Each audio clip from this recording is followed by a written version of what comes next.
Mr. Speaker, before you is the Prime Minister's Pension Act Amendment Bill 2025, aimed at introducing a requirement that a person is required to serve at least 1 year as Prime Minister in order to qualify for a Prime Minister's pension.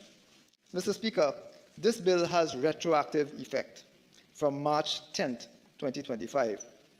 It requires a special majority of 3/5, but seeks to address a serious fallacy perpetuated on the good people of Trinidad and Tobago.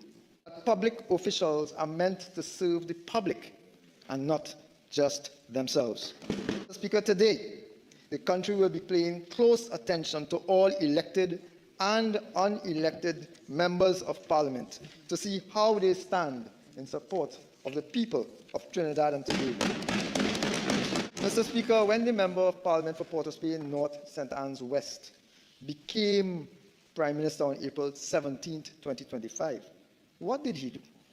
What was his first act, Mr. Speaker? He moved to dissolve the Parliament, and by the time Parliament was dissolved by proclamation published as Legal Notice number 98 of 2025 on March 18, 2025, just 1 day after the member for Port of Spain North St. Anne's West became an unelected Prime Minister, the country was advised of a snap election. But we are here today to right the wrong that was thrusted upon the population of our beloved country. What this government has decided to do as a result is to turn lemons into lemonade. Mr. Speaker, this bill before you serves to implement legitimate area of reform.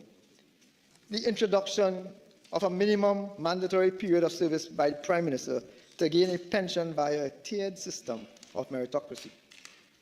When one looks at the landscape, Mr. Speaker, of the pension laws in Trinidad and Tobago, one would see that almost all offices have a minimum period stated in law for which one must fulfill to qualify for a pension.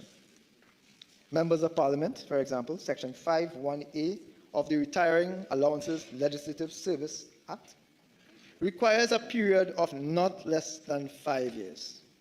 Public servants, Regulation 2 of the Pensions Regulations, require a period of 10 years or upwards. Teachers, Regulation 4 of the Teachers' Pensions Regulations, require a period of 10 years or upwards. Police, Regulation 185 of the Police Service Regulations, requires a period of not less than 10 years, Mr. Speaker. Fire, Paragraph 3(4) of the 5th Schedule to the Fire Service Act provides a requirement of a period of not less than 10 years. Mr. Speaker, what is good for the goose is good for the gander. Turn now to Clause 5, Mr. Speaker. Clause 5 of the bill amends Section 3(1) of the Prime Minister's Pension Act to introduce a requirement that a person is required to serve at least 1 year as Prime Minister in order to qualify for a Prime Minister's pension. Mr. Speaker, the last clause, Clause 6, introduces a tiered system of meritocracy, where the longer a Prime Minister has served, the more benefit he or she receives in relation to the pension. Mr. Speaker, for the benefit of the viewing and listening audience, this simply means that where an individual has served as Prime Minister for not less than 1 year but more than 2 years, a pension of 1/3 of the highest annual rate of salary paid as Prime Minister. Where that person in Prime Minister has served for not less than 2 years but not more than 3 years, a pension of 1/2 of the highest annual rate of salary paid as Prime Minister. And, Mr. Speaker, in the circumstances where a Prime Minister would have served for not less than 3 years but not more than 4 years, a pension of 3/4 of the highest annual rate of salary shall be paid as a pension to the Prime Minister.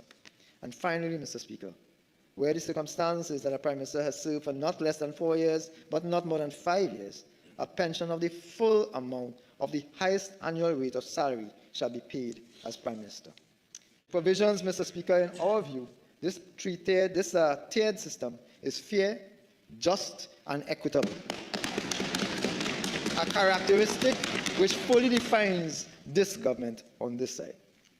Mr. Speaker, it provides a clear and transparent manner for the Prime Minister to earn the justifiable and proportionate pension that is allocated on the basis of service. Meritocracy, Mr. Speaker.